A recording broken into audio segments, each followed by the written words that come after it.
Alright, so this video is on topic KK.6 on IXL, which is on mean absolute deviation.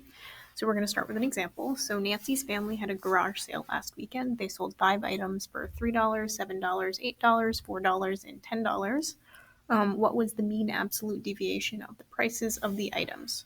So first of all, the mean absolute deviation is a measure of how much a data set varies. First thing we need to do is compute the mean. If you've never seen this notation in statistics, we call this X bar, and it means the same thing as mean or the arithmetic average. So first we just have to add the numbers together. So 3 plus 7 plus 8 plus 4 plus 1. So we're just finding the mean right now. And then we divide by how many numbers we have.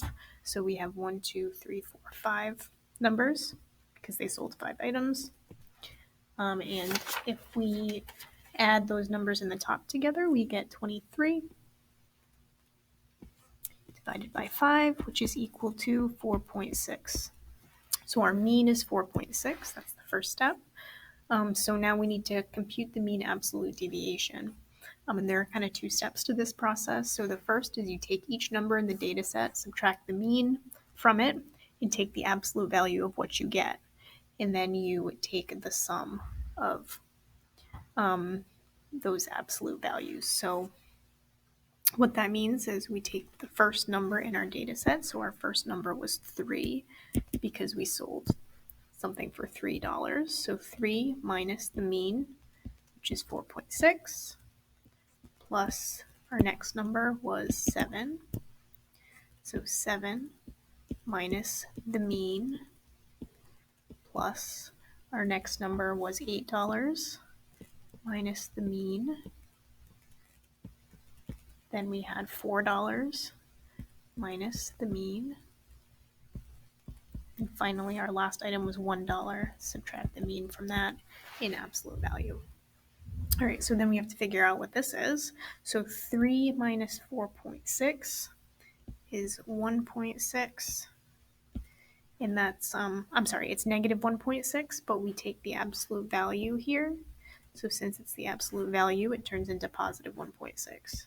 So plus 7 minus 4.6, which is 2.4, plus 8 minus 4.6, which is 3.4, and then plus 4 minus 4.6, which is 0.6.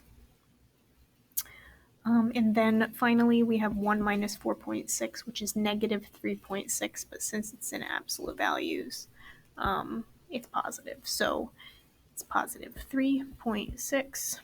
All of that is equal to, let's do this.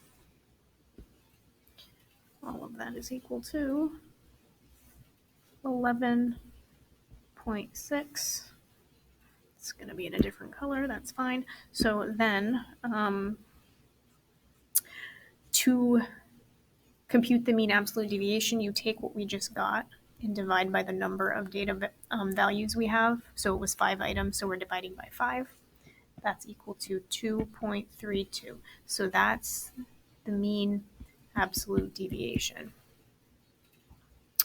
And then the problem said to round to the nearest 10 cents. So we round to $2.30.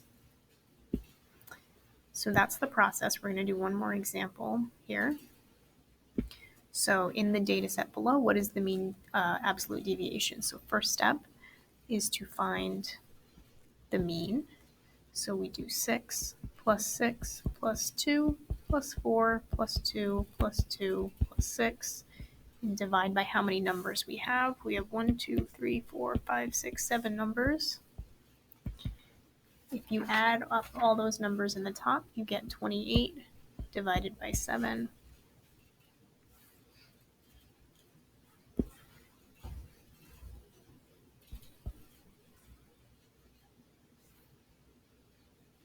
Which equals 4.